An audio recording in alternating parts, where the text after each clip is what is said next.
words. E a gente tem duas partes da corrente. O que ele está fazendo? Ele está ligando. Então, as linking words são palavras que vão ligar frases por meio de um sentido, tá? Aqui eu trouxe algumas que o livro fala, né? Boa parte das que o livro fala, e trouxe outras que o livro não fala, né? Mas que também são interessantes a gente conhecer porque são muito vistas, tá? Então eu já vou começar mostrando para vocês algumas extras aí. Two words linking words. Então, quando nós temos duas frases que são duas palavras que são linking words, né? O que seriam essas linking words? Em português, a gente fala como se fossem conectivos, né? Conjunções. Então, são alguns grupos de palavra, tá bom? Either or. Vai servir para quê? To express a decision between two possibilities. Então, eu vou ter duas possibilidades, tá? E aí eu vou usá-la, né? Que traduzindo a gente colocaria como ou, né? Então, either you study or work. Então, é aquela coisa, né? Você não pode fazer as duas coisas ao mesmo tempo. Ou você estuda, ou você trabalha, tá? E aí, imagina que a gente está conversando, você tem que ir para algum lugar, você quer ir para o shopping com os amigos, né? E aí o seu pai e a sua mãe dizem assim, meu filho, minha filha, né? Você pode ir tanto ou de táxi ou de ônibus, né? Então aqui você tem as duas opções para ir. Que legal! Either or também a gente pode usar no sentido negativo. E aí quando nós usamos no sentido negativo, tá? Ela vai ser nem. Só que para que ela funcione como sendo nem, ela tem que ter o not. Ou seja, tem que ser uma frase negativa, né? You can't go either by taxi or by bus. Ou seja, percebam que aqui, pessoal, nós temos, ó, o can't, né? Que é uma frase negativa, está na negativa, né? Cannot go. Então, ele não pode ir nem de táxi, nem de ônibus. Ele tem que ir de carro, essa pessoa, né? Então, ela vai trazer a ideia de negativa. Duas frases com ideias negativas, tá bom? Isso quando eu coloco o not. Só que eu também posso ter uma frase negativa sem o not. E aí, quando eu tenho uma frase negativa sem o not, eu vou usar o neither nor, tá? Então, como é que a frase fica? Neither he nor she is wrong. He speaks only German, né? He speaks neither English nor Spanish. Então, olha aí. Nem ele, nem ela estão errados, né? É isso que a frase quer falar pra gente. A número 2. Ele só fala alemão. Ele não fala nem inglês, nem espanhol. Tá bom? Então, a gente viu aqui, né, duas que vão dar opções negativas, nem, uma que dá uma decisão entre duas possibilidades. Agora, nós vamos ver duas que vão expressar adição de ideias, tá? Duas frases que são quando a gente usa duas linking words. Quais seriam elas? O both and, que é o tanto quanto, ou seja, both Arthur and Jane are late. They were both tired and hungry. Então, tanto Arthur quanto a Jane estão atrasados e eles estavam tanto cansados quanto famintos. Tudo bem? O not only but also vai ter um sentido parecido, tá? Com o both and. Não apenas, mas também. Sarah is not only beautiful, but also very intelligent, né? Então, ela, além de ser bonita, ela é inteligente. Ela não é apenas bonita, mas também inteligente, tá? Então, nesse caso aqui, pessoal, nós temos linking words que servem, né, com duas palavrinhas, linking words de duas palavrinhas. A gente coloca um determinado sujeito no meio, né, uma frase, e outra que ligando com outra frase, tá? Então, fica desse jeito como a gente vê nos exemplos. Legal. Agora a gente vai ver linking words que são mais simples. Por exemplo, as de adversidade, as adversatives, né? que elas vão link ideas that oppose themselves. Ou seja, duas ideias opostas que eu preciso colocar na mesma frase, né? A diversidade. But, however, and yet, nevertheless. Entendam isso.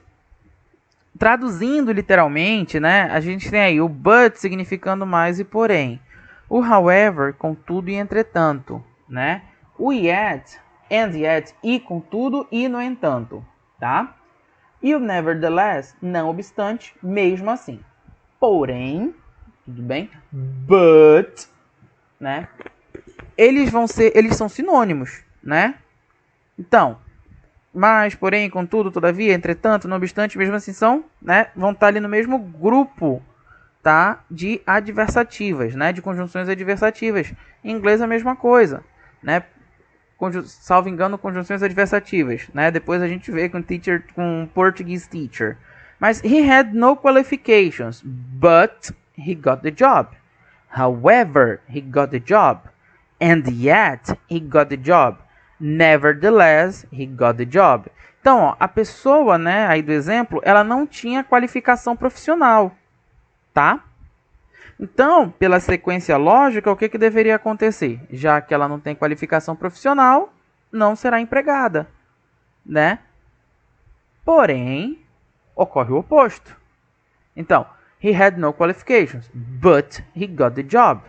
Tá? Então, olha aí, uma dica do que acontece. Tudo bem, gente? É interessante nós lembrarmos disso porque vai aí que a gente faça alguma atividade, apareça alguma atividade, de repente até mesmo no nosso teste, né? Nós temos assim, eu produzo uma frase assim, he had no qualifications, but he got the job. E aí eu coloque assim, qual desses grupos de palavras, e aí eu dei várias opções, né, de grupos de palavras, substitui o but sem alterar o sentido da frase. Quais seriam as possibilidades? Quais seriam os sinônimos? However, and yet e nevertheless. Tudo bem? Então, fica atento aí, né, coloca essa tabelinha no teu caderno, enfim, dá um jeitinho de você ter essa tabelinha, beleza? Então aqui são as adversatives. Próximas que nós temos são as consecutive. E a gente tem que prestar atenção, tá? É consecutive, ou seja, elas vão expressar uma consequência, elas vão linkar ideias que expressam uma consequência ou uma conclusão, tudo bem? Então o que nós temos aí? So, therefore, thus, consequently, then e hence, tá? E aí vão ter a mesma ideia, pessoal. Segue a mesma lógica, né, do slide anterior. São sinônimos. Então, eu coloco numa frase como eu tenho aqui. The kids were hungry. I bought pizza for them. Né? Então, so, I bought pizza for them. Therefore, thus, consequently, then. Então, elas vão ter a mesma ideia, tá? Qualquer uma delas que eu coloque vai trazer para mim, que sou o leitor, o mesmo sentido, tudo bem? Concessives. Bom, concessive aí a gente vai prestar atenção, tá? Que a gente precisa, tem uns pontinhos aí que a gente precisa prestar atenção. Eles vão, né? Link ideas that express concession and opposition, ou seja, vão apresentar uma concessão, né? Mas também vão apresentar uma oposição de ideias. Nós temos o although, tá? Que é o embora, né? Só que de uma forma mais informal. Though we were tired, we went to the beach. Então, embora nós estivéssemos cansados, nós fomos à praia, né? Então, independentemente deles estarem cansados, eles foram à praia. Even though é a ideia de muito embora. Even though we were tired, we went to the beach. Tá? Então a mesma coisa, né? A diferença do although, though pro even though é que o even though ele é mais enfático. Então quando eu uso o even though na minha frase, o meu cérebro automaticamente pensa assim, essa pessoa está dando mais ênfase nessa parte aqui. Está dando mais ênfase, né, de que eles estavam cansados e mesmo assim foram para a praia. Tudo bem? O in spite of, né? Que é esse of aí é a preposition, tudo bem? Despite, né? Apesar de, a despeito de. In spite of the danger, ou despite the danger, he was calm. Então, apesar do perigo, nesse caso, né? Apesar do perigo, ele estava calmo. Tudo bem? Então, é uma outra aí que nós temos também, tá? Então, podemos usar lá em cima nas outras frases? Podemos. Apesar, despite we were tired, we went to the beach. Tudo bem? Então, também podemos utilizar assim. Explanative. Então, como o nome já diz, explanative, ou seja, ela vai servir para explanar a razão de alguma coisa, para justificar. O que nós temos aí? Because, as, since e for. Aqui na explanative a gente tem uma diferença de posição, tá? Então, quando eu uso because, geralmente ele vem no meio. Posso usar o because no início? Posso, só que eu preciso acrescentar uma vírgula, então não vou entrar muito nesses detalhes com vocês não. Vamos focar nas frases que temos aqui. I am leaving because I am tired, né? As it is raining, que é o que está exatamente acontecendo agora, we'll have to stay home, ok? Since I haven't got her address, I can't write to her. Então, mesmo já que eu não tenho o endereço dela, eu não posso escrever para ela, né? É isso que a frase quer falar. O for, visto que, ou então pois. I decided to stop and have lunch, for I was feeling hungry, né? Então, eu decidi dar uma parada aqui e almoçar, visto que eu estava com fome, tá? Então, aqui, percebam que a gente tem mudança na posição, né? Então, o as vem no início, o since vem no início da frase, o because vem no meio e o for também. Isso no seu uso majoritário, tá bom, gente? Então, eu não vou entrar em muitos detalhes com vocês nisso aqui, não. A gente foca desse jeito, são as explanativas, né? São as sinônimas, as linking words que são sinônimas de because, tudo bem? De repente, o because, né, que é o nosso porquê de resposta no inglês, vocês agora conhecem outros 3 sinônimos dele, tudo bem? Continuando aqui, nós temos aquelas que vão dar a ideia de adição, ou seja, elas vão expressar uma continuação, uma adição de ideias, né? Que seria o besides, o moreover, furthermore, in addition to. Ok? Então presta atenção. I'm too busy. I lost my passport. Então o cara estava muito ocupado, né? É a primeira frase. I lost my passport. É a segunda. Então o que ele tem aí? I'm too busy. Besides, I lost my passport. Então, além do cara estar extremamente ocupado, né? Ele perdeu o passaporte dele. Olha o problema aí que deu. Tudo bem? Moreover, mesma ideia. Furthermore, mesma ideia, né? Então, além disso, ó, tanto que se vocês prestarem atenção, algumas até a tradução fica igual, né? Outras é além do mais, uma tradução também muito parecida. Além do mais é sinônimo de além disso, né? Ademais, também. Então prestem atenção aí, percebam, pessoal, né? Que nós temos aí as linking words sendo muito sinônimas, tudo bem? Bom, e aqui a gente tem o caso do like e do as. O que que acontece? O like e o as, eles vão nos dar também eles vão significar como em português, né? O termo como. Então, eu trabalho como professor, né? Então, eles dão essa ideia pra gente. Só que tem um porém. Eles eu não posso substituir um pelo outro. Por quê? Porque um vai me expressar uma ideia, um como trazendo uma determinada ideia, e o outro me expressa o como trazendo uma outra ideia. Então, por exemplo, like. Shows resemblance followed by a substantive and a pronoun, and it is used to compare. Então, quando eu uso like, eu vou trazer a ideia de comparação. She talks like a parrot. Né? Essa pessoa fala que nem um papagaio, tá? you're behaving like a children. Então aqui eu estou comparando que o comportamento daquela pessoa, né, está igual ao de uma criança, tá? Agora, quando eu uso as, eu vou dizer a função da pessoa, a identidade, ou vou colocar, né, uma qualidade ali que seja efetiva dela. Presta atenção. He works as a waiter. Então, estou dizendo justamente a função daquela pessoa naquela empresa, né? Carol has been working as a guide. Então, né, o que eu estou falando aqui? Que a Carol, né, ela trabalha na função de guia turístico. Tudo bem? Uma nota aí para a gente prestar atenção. Quando a gente tem um verbo depois da comparação, a gente tem que usar o as. Tudo bem? E não o like. Olha o exemplo. You talk like your mother. Nesse caso é a preposição. You talk as your mother does. Tá? Nobody knows her as I do. Então, o que acontece? Quando eu vou ter o verbo do, por exemplo, aqui, né?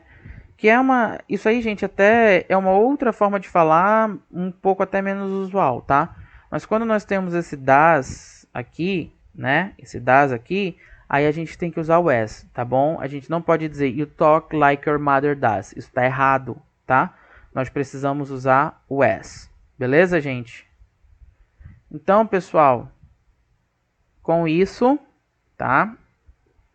Nós encerramos a nossa aula de hoje, né? Respondam a atividade da página 12. Nós vimos aqui muitas outras linking words, tudo bem? Que vocês podem, inclusive, completar com algumas lá na tabelinha da atividade 3. Outras vocês também podem encontrar dentro do livro, na parte do Reading Time, e trazer para cá, tá? Se de repente ainda ficou, poxa, teacher, não consegui essa aqui, o que eu posso fazer? Quando você me mandar, vocês marcam uma interrogaçãozinha, né, da vida política. Não, pode ser um amigo teu, um parente teu, não tem problema não. E which of the 5 tips do you already follow? Which ones would you like to try? Então, né, dessas 5 aqui características, qual você já conhecia? Me diz aí. E outra. Além de você me dizer qual você conhecia, eu também quero saber quais dessas vocês gostariam de tentar. Tudo bem? Legal? Bom, então até agora nós já conhecemos um pouquinho aí sobre sistemas políticos, né? Já vimos como é que o Brasil é organizado e vimos aqui algumas características, né? Algumas qualidades das pessoas carismáticas. E agora a gente vai falar um pouquinho sobre primeiro condicional. Tudo bem? Então, vamos agora para a parte de primeiro condicional. E aí, depois a gente encerra a nossa aula por hoje. Tudo bem? Eu vou passar na próxima semana, eu vou passar uma atividade no caderno sobre o primeiro condicional. Então, a gente vai conhecer hoje o que é o primeiro condicional.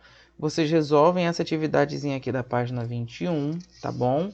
E aí, na próxima aula, a gente faz uma atividade. Acontece. Na língua inglesa, nós temos 4 condicionais, tá? 4 conditional. São elas: o first conditional, o zero conditional, o second conditional e o third conditional. Espera aí, então é primeiro, segundo, terceiro e zero. Isso mesmo. 0, 1, 2, 3. Tá bom? Então são os condicionais que nós temos. Bom, dito isso, o que eu posso adiantar para vocês? O zero vai falar de real conditionals e o first vai falar de real conditionals, tá bom? Existe um outro nome também que a gente costuma chamar, que é if clauses, né? If clauses é uma parte aí das sentenças que a gente vai ter, né? Das frases, porque agora a gente começa a trabalhar o período composto, tudo bem? Então nós estamos trabalhando os períodos compostos na língua, ou seja, os condicionais, eles são formados de 2 frases, de 2 clauses, tá bom? E aí por isso nós temos essa divisão. First conditional, second conditional, third conditional, zero conditional. Beleza? Então, bora lá. Vamos ver um pouquinho sobre eles aí. Vou diminuir, vou vir para cá. Pronto. Legal. Então, first conditional. The first conditional is a structure used for talking about possibilities in the present or in the future. Ok? This page will explain how the first conditional is formed and when to use it. Então, legal. Então, o que a gente já pode entender aí do first conditional? Ele vai falar de possibilidades, tá? No presente ou no futuro. E por estarmos tratando de first conditional, de possibilidades, a gente vai usar o will. Olha que legal. Então, a gente já tem uma dica. If clause. Então, ele é formado de duas frases, como eu falei para vocês, de duas orações. A primeira oração, the first clause, is the if clause. É a frase onde tem o if. If you study hard, tá bom? E a segunda, you will pass the test. Né? Então, se você trabalha duro, você passa no teste, você passa no exame. Tá bom? Então, a gente tem aí, né, as duas frases. Percebam, tá? E nós temos uma vírgula bem aqui, ó. If you study hard, e a gente tem essa vírgula. We have a comma. Professor, o que essa comma está fazendo aí? O que essa vírgula está fazendo aí? Uma das funções da vírgula, gente, na língua inglesa, é mostrar a quebra, né, da estrutura lógica da sentença, tá? Então, o que acontece? A gente pode fazer if clause mais main clause, ou a gente pode colocar main clause mais if clause, tá bom? A gente vai ver aqui umas atividades, uns exercícios práticos aqui, e aí vocês vão entender melhor como é que funciona e vocês vão perceber que uma tem vírgula, a outra não. E isso é importante a gente saber, tá bom, pessoal? É interessante a gente saber disso aí. Beleza? Então, vamos continuar aqui. Ó, main clause, you pass the test. If clause, if you study hard. Então, olha aí. Aqui a gente tem aquele outro caso, main clause, if clause. Tá vendo que não tem vírgula? Porque essa aqui estaria na sequência certa. A gente fala a consequência e a causa daquele efeito. Né? Então, como é que a gente forma aí a estrutura? A if clause, ela vai ser no simple present, tá? Então, a gente vai ter o if, o sujeito, né, que é if you, if I, if he, if she, por exemplo, e o simple present, if you work hard, tá bom? Então, aqui a gente tem a primeira frase, olha aqui. A if clause como é? If you study hard, então, if, né? Mais o sujeito, que é o you, mais o study, que é o verbo e um pequeno complemento, né? Só para acrescentar ali para dar algo a mais.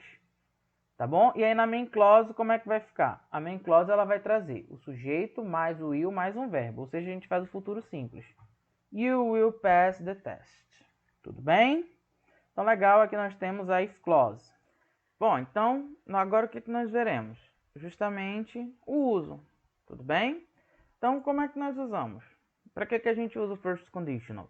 Is used to talk about things which are possible in the present or the future. Things which may happen.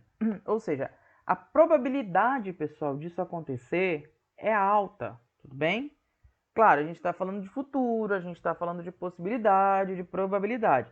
Mas é real, é alta de acontecer. Então, a gente usa o first conditional. Eu vou usá-lo, né, quando eu quiser expressar isso que eu acabei de falar, uma alta probabilidade de ocorrer a situação. Example, it's sunny, we'll go to the park. Então, pô, tá ensolarado, vamos pro parque, beleza? Explanation, maybe it will be sunny, that's possible. Então, existe a possibilidade, né? Perdão, if it's sunny, né? Então, talvez ficará ensolarado. Né? Então, existe essa possibilidade. E caso isso aconteça, aí sim nós iremos para o parque. Outra. Paula will be sad if Juan leaves. Né? Então, só falando aqui, presta atenção. Explanation. Maybe Juan will leave. Né? Então, existe a possibilidade aí do Juan ir embora. Né? Olha que interessante. Essa aqui, a gente começa com a if. E tem a segunda clause, né? Então, a if clause está aqui, a main clause está aqui. Lembra que eu falei? Quando nós usamos a if clause primeiro, add a comma. Bota uma vírgula. Beleza? Quando nós usamos... E aí bota a main clause. Porém, quando nós usamos a main clause primeiro, não precisa da vírgula. Tudo bem? Porque não houve o deslocamento. Outro. If you cook the supper, I will wash the dishes. Né? Então, se a pessoa aí fizer o jantar, a outra vai, né, lavar a louça. Que sonho! 2 pessoas na cozinha, uma cozinhando, a outra lavando. Maravilha. Maybe you will cook the supper. Então, né, talvez a pessoa faça ali a refeição, e aí existe essa possibilidade. Olha essa aí. Então vamos pensar nessa frase aí agora. Como é que vai ser? Ele tá cansado. Acho que ele estudou só. Parecendo assim que os neurônios estão queimados, não é? Vamos ver. If you don't sleep well, you will get a sleep in the classroom. É verdade. Então, de repente, vocês não tiveram uma boa noite de sono. O que vocês vão querer fazer? Dormir em sala de aula. Aí não dá, né? Então, a gente precisa ter uma boa noite de sono, hein, pessoal? Presta atenção. Então, ó, é a possibilidade. É muito possível de que se você não dormiu direito, você, né, terá aí, ficará com sono na sala de aula. Vamos montar essas frases aqui? Apple. If you blah blah blah blah blah an apple every day, you will be very happy or healthy. You'll be, ok? Então a gente pode falar you will, mas aí como aqui está na forma contraída, a gente fala you, ok? Então, if you eat an apple every day, you'll be very healthy. Engraçado, gente, que tem um ditado na língua inglesa que fala assim: an apple a day keeps the doctor away. Ou seja, se você come, if you eat an apple every day, you'll be very healthy. É isso que o ditado fala, né? Se você comer uma maçã por dia, você fica longe do médico. Que maravilha. Vamos lá? Então, todo mundo aí comprando, fazendo estoquezinho de maçã para comer. Tá bom? Todo dia uma maçã. Brincadeira. Segunda. If we don't protect the elephant, teacher, what's the meaning of elephant? Tá aqui, ó. This is an elephant. It extinct. Já até dei a resposta para vocês, né? Então, will be extinct. Tá bom? Justamente. De novo, if you don't protect, olha aí como está na presente a primeira frase, a segunda vai para o will. She completely different. If she cuts her hair, a gente vai usar o look. She will look completely different. Né? Por que will look mesmo, teacher? Porque essa frase aqui é a main clause, não é a frase que tem o if. Então, quando eu estou fazendo esse tipo de atividade, a primeira coisa que eu preciso prestar atenção. O if está aqui. Então, se o if está aqui, essa frase vai ficar no presente. A outra frase vai usar o will. Então, essa é a dica. A frase coladinho no if fica o simple present. Então, ó, essa aqui a gente já tem, não é? You pay higher insurance. Opa, então nessa aqui, pessoal, nós já temos, né, o you. Então essa aqui é a main clause. Então a gente vai fazer if clause. Se nós faremos a if clause, a regra do primeiro condicional é if plus simple present. Então é o buy. Como é que fica? If you buy. Normal. Só basta acrescentar o buy. Beleza. Be able. Então aqui já é o inverso. A if clause está completa. If you turn on the lamp. Então a gente vai usar you will be able to see better if you turn on the lamp. Ok? Então a gente usa aí, né, a main clause. A gente precisou montar a main clause, que é a sentença principal, né, onde está a informação que eu quero, que é a consequência, muito mais do que a causa. You blah blah blah blah blah heart disease if you eat too much meat. You will get heart disease, ou seja, você vai pegar um problema ali no coração, né? Se você comer muita carne, tudo bem? E essa aí, a moça está yoga. O que vocês acham que essa frase vai falar? Me diga.